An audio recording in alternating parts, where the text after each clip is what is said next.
매주 화요일 함께하는 김희진 전문가님 안녕하세요. 안녕하세요. 동키 여러분의 고민 해결사 김희진입니다. 네, 오늘 김희진 전문가님과 함께하니까 웃음이 절로 납니다. 자, 오늘 이야기 나눠볼 주제가 예적금만으로 괜찮을까? 적립식 투자의 장단점이라고 알려주셨는데요. 궁금해요. 어떤 이야기를 해주실까? 네, 일단 햇님은 적금이나 예금 하고 계세요? 네, 저 같은 경우는 뭐 예금 적금파인데 근데 예금 적금파인데 지금 모인 건 없고 일단 작년 연말에 저도 이게 적금을 또 새롭게 시작을 했는데 연초에 뭔가 여행 갔다 오고 이러면서 중단을 했고 최근에 해약을 했고 이제 하반기에 새롭게 시작을 해야지 했는데 최근 개인 사정산 또 돈 들어갈 일이 그쵸. 생기다 보니까 못하고 있습니다. 네. 이게 제가 현장에서도 상담하다 보면은 많은 분들이 안전하게 이제 예적금만 하고 있어요라고 하시는데요. 물론 예적금은 원금 보장이 된다는 면에서 무엇보다도 안전한 저축 방법입니다. 하지만 한 가지 중요한 점은 예적금의 이자가 물가 상승을 따라가지 못하고 있다는 건데요. 알면서도 이게 무조건 원금 보장은 돼야겠다. 나는 원금 보장 아니면 안 한다.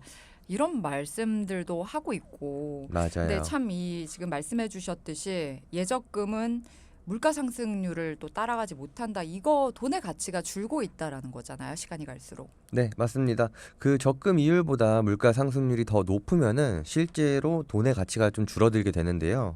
이럴 때 실질 금리가 마이너스가 된다라고 해요. 실질 금리는 명목 금리, 즉 은행의 예적금 금리에서 물가 상승률을 뺀 금리인데요. 명목 금리가 2%고 물가 상승률이 5%라고 한다면은 적금으로 얻는 이자보다 물가 상승률이 더 크기 때문에 실제로는 돈의 가치가 떨어지는 결과를 초래한다라는 거죠. 2 빼기 5는 거의 마이너스 3% 그쵸.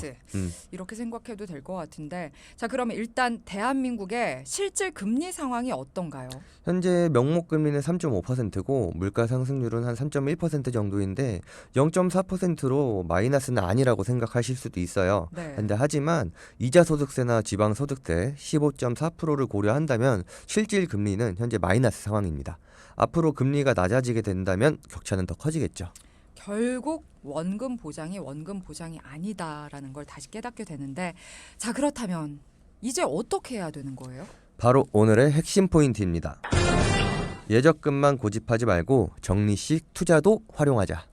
자 일단 적립식과 투자가 합쳐진 것 같은데 이게 무슨 정확히 어떤 건가요? 일단 적립식 투자는요, 쉽게 말해서 매월 일정 금액을 정기적으로 투자하는 방식으로 기간을 정해 목표를 두고 자산을 불려가는 방법입니다. 그러면은 적금도 매월 적립을 하는 거니까 적금도 이 적립식 투자에 포함이 되는 건가요?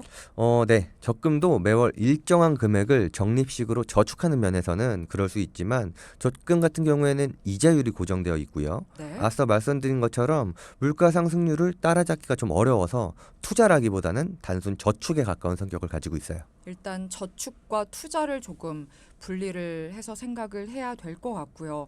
그렇다면 일단 적금은 조금 제쳐두고 적금 외에 적립식 투자라면 어떤 게 있을까요? 대표적으로 적립식 펀드가 있고요. 네. 상장 지수 펀드라고 해서 ETF가 있어요. 이거는 이제 주식 시장에서 실제로 거래할 수 있는 건데 네. 이것도 뭐 매달 내가 한 주 두 주씩 매수를 한다면은 적립식 투자가 될 수 있겠죠. 네. 그리고 보험사에는 이러한 펀드나 채권에 투자할 수 있는 변액보험이 있습니다. 그래서 제가 간단하게 예를 들어서 적금과 적립식 투자를 비교해 드릴 텐데요. 네. 매월 30만 원씩 10년 동안 적금에 가입했다고 가정해 볼게요. 먼저 연이율 2%로 적금을 한다고 하면은 10년 원금 3,600만 원에 이자는 한 440만 원 정도가 불어서 4,040만 원을 수령하게 됩니다. 네. 반면에 같은 조건으로 변액보험이나 적립식 펀드 같은 투자 상품에 연 4.5% 정도의 기대 수익률로 투자를 한다고 가정했을 때 4,706만 원으로 같은 금액을 같은 기간 동안 넣었지만 이자 수익 차이가 2배 정도 네. 발생하게 되고 네. 이거는 기간이 길어질수록 조금 더 차이가 날 수 있어요. 그렇죠. 일단 확실히 적금만 했을 때보다 적립식 투자를 했을 때 결과적으로 금액 차이는 꽤 크게 나는 것 같긴 합니다. 어쨌든 주식시장 상황에 따라서 기대 수익률은 달라질 수 있다는 점은 맞아요. 우리가 네. 유의를 해야 되지만 어쨌든 투자라는 것에 우리가 기대하는 바가 있고 생각을 해야 되는 것 같아요. 자, 적립식 투자에 그러면 일단 장단점을 우리가 알아봐야겠죠. 네, 먼저 이제 정식 투자의 핵심 장점이 있는데요. 코스트 에버리지 효과라고 해요. 네, 맞아요. 들어봤는데 이게 뭐예요? 그렇죠. 코스트 에버리지가? 투자는 보통 이제 위험할 수 있다라고 많이 얘기하시잖아요. 네. 뭐 주식시장이 하락할 때 그쵸, 투자를 하면 그쵸. 위험하다라고 얘기를 하는데 내 전 재산을 일시에 전부 다 투자했는데 시장이 하락한다면 당연히 위험할 수 있겠죠. 네. 근데 적립식 투자의 경우에는 코스트 에버리지 효과, 즉 매월 일정한 금액을 투자하기 때문에 주가 시장이 좋지 않을 때는 좀 더 많이 살 수 있고 주가 시장이 좋을 때는 적게 사는 구조로 결국에는 매입의 단가가 좀 낮아진다라는 장점이 있어요. 그러니까 이 매입 단가가 낮아진다라는 게 무슨 말인지 그렇죠. 조금 더 조금 더 쉽게 설명해 주세요. 설명드릴게요. 제가 매월 10,000원으로 사과를 산다고 생각을 해볼게요. 네. 이번 달에는 사과가 한 개에 1,000원이라서 10개를 살 수가 있었는데 다음 달에는 사과값이 반토막이 나서 500원이 됐어요. 네.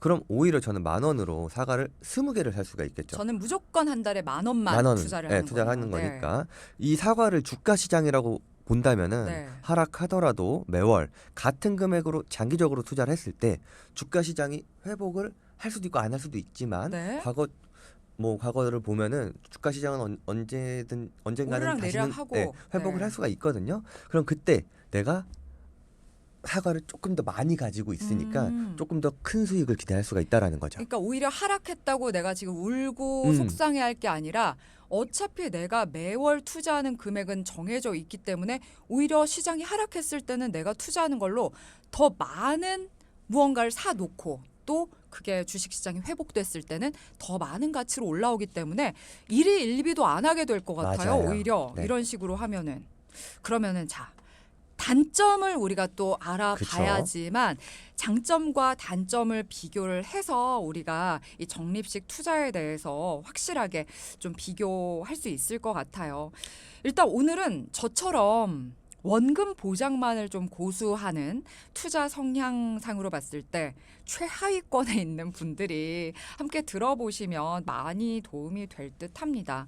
뭐 오직 적금만을 또 생각을 하시고 원금 보장 성향 이런 분들도 한번 투자라는 것이 붙은 거에 대해서 너무 불안감이나 두려움을 갖지 마시고 과연 적립식 투자라는 걸 통해서 장점을 최대한 활용하면서 내 자산을 불릴 방법이 있는지를 김희진 전문가가 2부에서 더 자세하게 설명을 해준다고 하니까 저도 함께 더 자세하게 들어보겠습니다. 자, 저희가 앞서 1부에서 예적금만 고집하지 말고 적립식 투자를 활용해 보자라는 이야기를 한번 계속 나누고 있어요. 그래서 앞서 말씀해 주신 게 이제 적립식 투자의 핵심 장점으로 코스트 에버리지, 이 매입 단가를 낮출 수 있기 때문에 어떤 저희가 투자를 생각할 땐 기본적으로 주식 시장의 어떤 뭐 하락과 상승을 생각하게 되는데 그런 주식 시장의 오르내림에 일희일비하지 않게 만드는 오히려 주식시장 하락장에서도 훨씬 더 장점을 누릴 수 있는 요 코스트 에버리지 효과까지 말씀을 해주셨어요. 하지만 우리는 또 단점도 그쵸. 짚고 넘어가야 됩니다. 왜냐하면 단점을 우리는 최소한으로 만들 필요가 있거든요. 맞아요. 어떤 게 있을까요? 그래서 단점은 그래도 이제 투자 상품이잖아요. 네. 위험이 무조건 존재합니다. 네. 그래서 모든 여유 자금을 투자 상품으로만 구성을 한다면 급하게 이제 돈이 필요하거나 했을 때 시장 상황이 지금 안 좋아. 그럼 손해를 볼 수밖에 없겠죠. 그렇죠. 네. 그래서 분산 투자가 정말 중요한데요.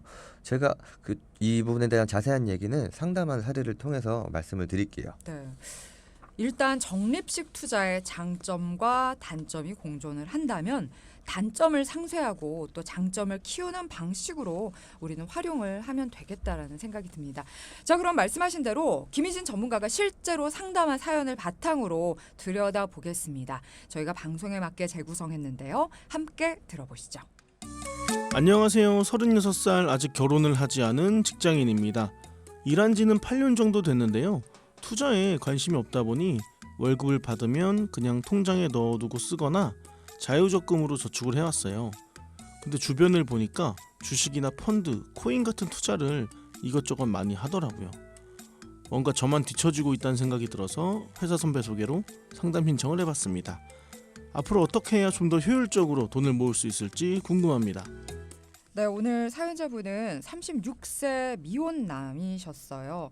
이제 효율적으로 저축할 방법을 조금 고민하는 시기이신 것 같은데 세부적으로 상황이 좀 어떠셨나요? 네, 사연자분 만나보니 그 28살에 취업을 하셔가지고 성실하게 근무하고 계시는데요. 먼저 현재 현금 흐름과 자산을 좀 살펴봤습니다. 연봉은 현재 기준 6,500만 원 정도였고 성과에 따라서 성과급은 따로였어요. 네. 월 실수령액은 약 450만 원 정도였고요.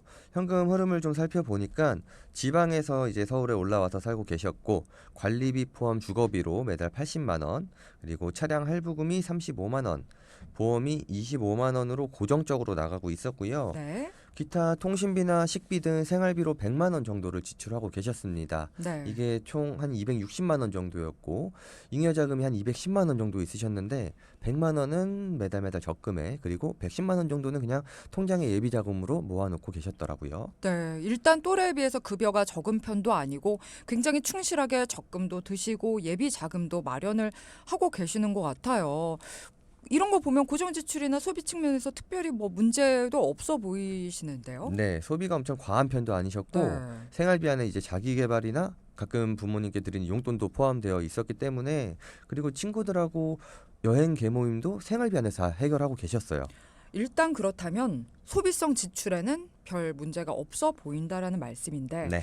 방금 말씀해 주셨을 때 보험이 25만 원을 월 내고 계신다라고 하셨어요. 이건 적절한 구성이었을까요?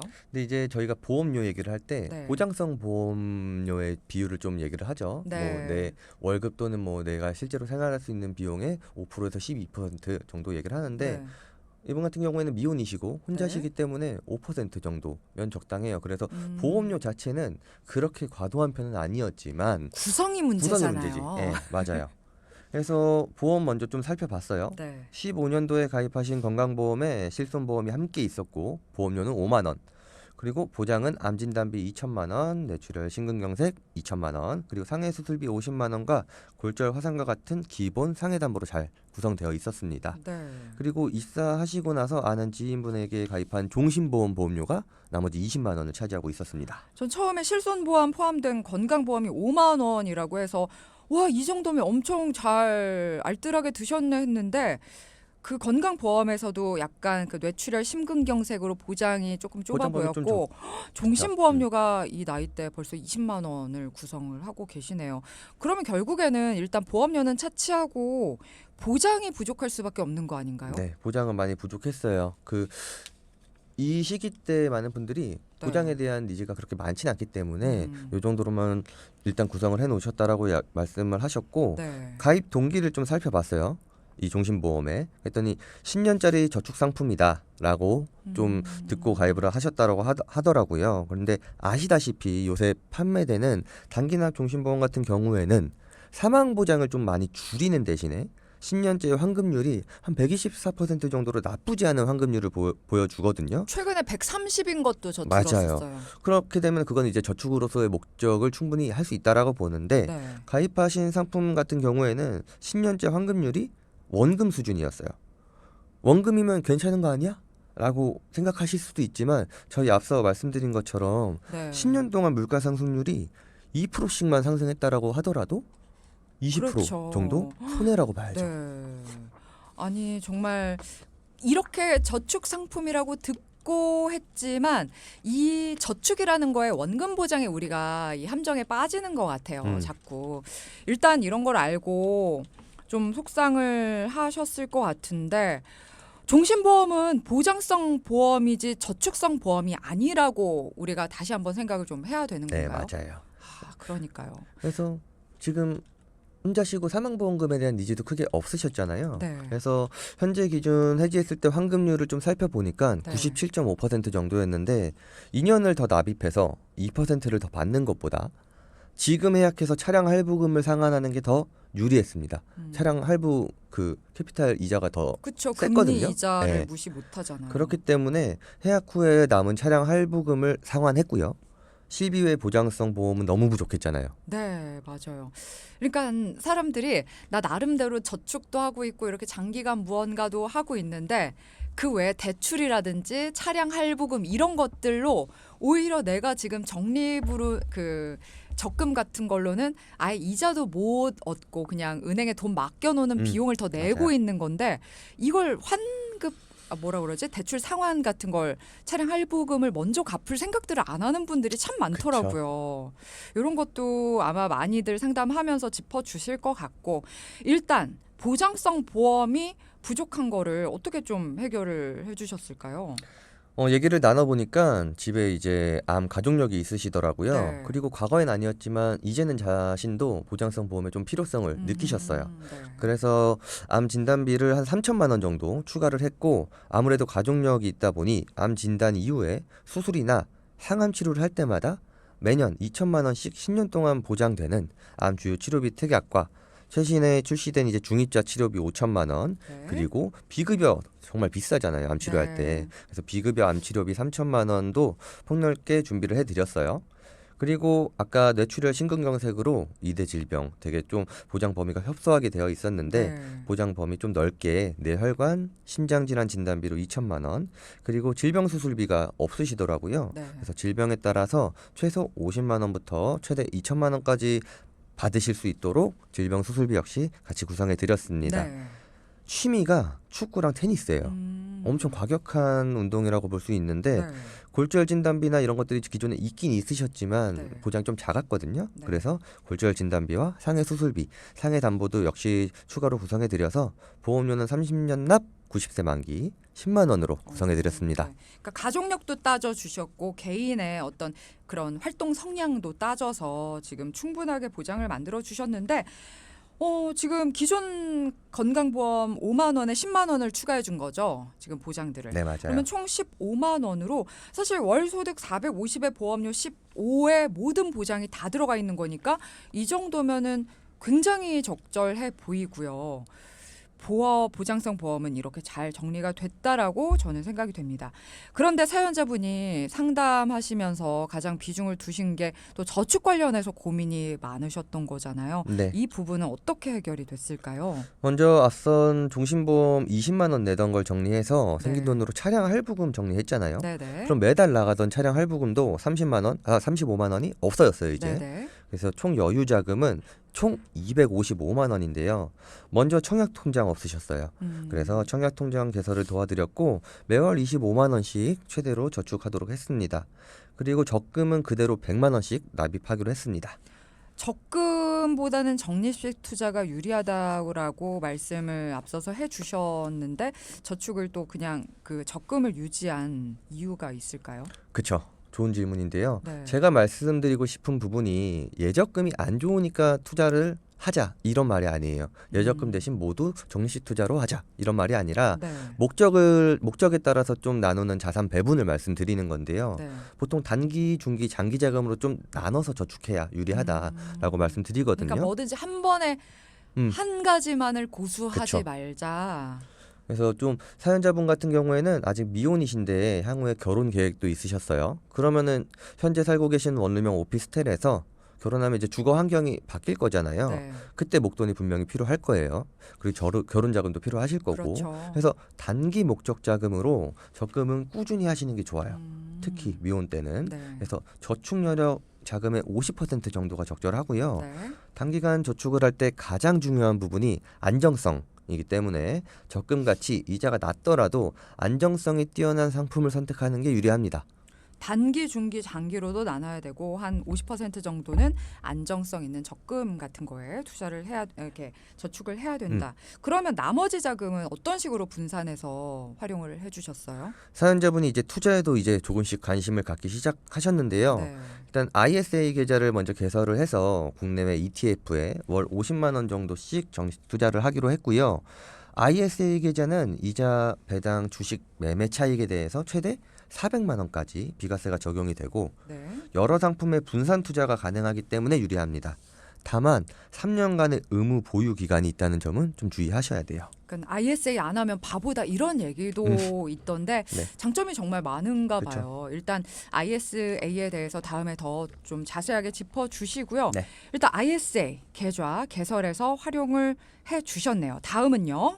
10년 후에 사용할 목적으로는 장기 투자에 알맞은 변액연금 보험을 좀 추천드렸어요. 변액연금이 연금이라는 말이 붙어서 연금으로만 써야 되는 거 아니야? 라고 오해하시는 분들도 계시는데 충분히 목돈 활용으로도 사용할 수 있고 이 변액연금 보험의 장점은 매월 일정한 금액으로 적립식 투자가 가능합니다. 주식형이나 채권형 그리고 요새 정말 핫한 관심이 많은 금에도 투자할 수 있어요. 다양한 펀드를 선택할 수 있어서 현재 시장 상황에 맞게 투자 전략을 좀 유연하게 세울 수가 있고요. 10년 유지 시에는 비과세 혜택도 있기 때문에 중장기 투자로 정말 유리합니다. 월 납입 금액을 25만 원 정도로 설정해 드렸어요. 처음에는. 네. 근데 이 상품의 장점 중에 하나가 200%까지 추가 납입이 가능해요. 그러니까 좀 뭐 여력이 생기거나 성과급이 들어왔다 하면은 돈을 더 많이 넣을 수도 있다라는 그쵸. 거네요. 아까 뭐 주식시장이 하락했을 때나 네. 네. 그런데 이제 이것도 참 사람들의 편견인데 변액자 붙으면 무조건 안 좋다 이런 인식이 어쩌다가 생겼는지 모르겠지만 그런 생각하는 분들도 계신데 이것도 잘 알고 활용을 하면은 좋은 투자 상품이 된다라는 거죠. 맞아요. 그 보통 어쨌든 투자 상품이니까 수익률을 기준으로만 우리가 이제 성과를 판단할 수 있잖아요. 네. 근데 거기서 펀드 구성이 되게 다양하다라고 했어요. 네. 그래서 이 펀드 변경이나 이런 것들이 정말 중요합니다. 네. 한 가지 펀드로만 계속해서 투자를 했다면 조금 성과가 안 좋을 수는 있겠죠. 네. 음. 그래서 또 이 변액 보험에 투자를 할 때도 또 여러 가지 상품군으로 구성을 해라라는 말씀이신 것 같아요. 네. 만약에 좀 뭐 이게 뭐 좀 한 예를 좀 들어주시겠어요? 수익률이 어느 정도다 그러면은 어떻게 되는지? 제가 예를 들어서 이 보수적으로 연수익률 한 5%로 가정을 해볼게요. 네. 5% 높다고 생각하시는 분들도 계실 텐데 상위 10개 변액보험에 뭐 평균 수익률이 한 9% 정도 된다라고 해서 네. 그러면 그냥 이거는 뭐 보수적으로 그냥 제가 5%로 잡은 거예요. 중간이네요. 네, 네. 더 낮을 수도 있고요. 네. 그래서 이렇게 가정을 하고 25만 원씩 10년을 유지한다면은 사업비를 제외하고도 원금 3천만 원에 이자가 한 830만 원 정도 불어나는 시뮬레이션이 나오더라고요. 네. 시간이 지날수록 복리 효과가 더해지니까 20년, 30년이 가면 더 불어나겠죠. 그래 이게 바로 적립식 투자의 장점이라고 볼 수 있어요. 그러니까 장기 투자 목적으로는 비과세 혜택도 있고 음. 또 높은 복리 효과까지 누리는 적립식 투자를 활용하는 게 필요해 보이네요. 자, 이렇게 정말 지금 여유 자금을 가지고도 안정적인 것 아니면은 투자 그 수익률이 변동될 수는 있지만 장기적으로 활용하면 좋은 투자 상품까지 마련을 해주셨는데 자, 저는 분명히 또 남는 돈으로는 노후까지도 준비를 해주셨을 거라고 생각이 네, 들어요. 맞아요. 급여가 좀 높으시잖아요. 네. 아무래도 연말정산 때 세금 관심이 좀 있으셔서 개인연금저축펀드에 매월 20만 원씩 은퇴 전까지 계속해서 납입하도록 계획을 좀 세웠고요. 네. 25년 정도를 은퇴 시기로 잡았어요. 그렇게 되니까 원금이 한 6천만 원. 수익률은 한 5%로 그냥 가정했습니다. 네. 연금 자산은 약 1억 2천만 원이 되고 이거를 20년간 매월 79만 원 정도를 수령할 수가 있어요. 네. 6천만 원을 납입을 하고 총 수령받는 금액이 1억 9천만 원 정도 수령하는 건데 여기에 세액공제는 보너스죠.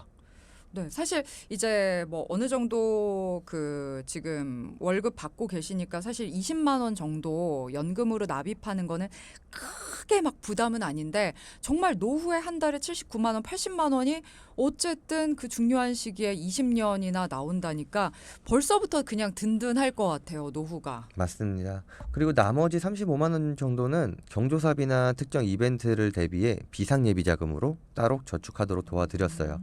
그리고 이제 향후 결혼을 하시게 된다면은 그때 다시 상담을 통해 자산 포트폴리오 조정을 도와드리도록 했습니다. 그러니까요. 일반인들이 무슨 포트폴리오야. 뭐 나 월급쟁이인데 무슨 자산 포트폴리오야 하는데 지금 사연자 얘기에서도 참 다양한 방식으로 자산을 배분하고 저축하고 투자하는 방법들을 마련을 해주는 것 같아요. 그래서 나도 그냥 평범한 일반인인데 하는 분들도 이 내 자산 포트폴리오 구성을 생각해 볼 필요가 있다라는 생각이 드네요. 자, 그리고 어쨌든 오늘 사연자 분은 참 뭐 변액 연금 보험에 어쨌든 연금 저축 펀드까지 36세인데 벌써 노후 준비까지 이러는 분들 아마 이제는 동키 분들 중에는 안 계실 겁니다. 연금은 결국에는 시간이 돈인 걸 알고 계시기 때문에 미리 준비할수록 또 효율이 높아진다라는 걸 알고 계실 겁니다.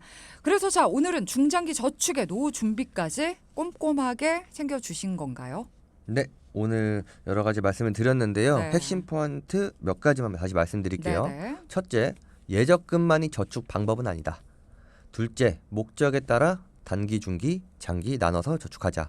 셋째, 정리식 투자도 필수. 투자 기간이 길어질수록 높은 수익률을 기대할 수 있습니다. 네. 그러니까 오늘 정말 그 사연자분의 자산 포트폴리오에 맞춰서 여러 가지 방법과 또 수단을 말씀을 해주셨어요. 근데 동키 여러분들이 기억을 하셔야 될 거는 첫째, 예적금만이 저축 방법이 아니다. 둘째, 목적에 따라서 단기, 중기, 장기로 나눠야 된다. 셋째, 적립식 투자도 필수다. 왜냐하면 저축 기간이 길어질수록 수익률이 배가 된다라고 말씀을 해주셨어요. 자, 오늘 김희진 전문가와 함께 도움되는 말씀 나눠봤습니다. 저희 다음 주 또 다음 시간 기다리고 있을게요. 고맙습니다. 안녕히 계세요.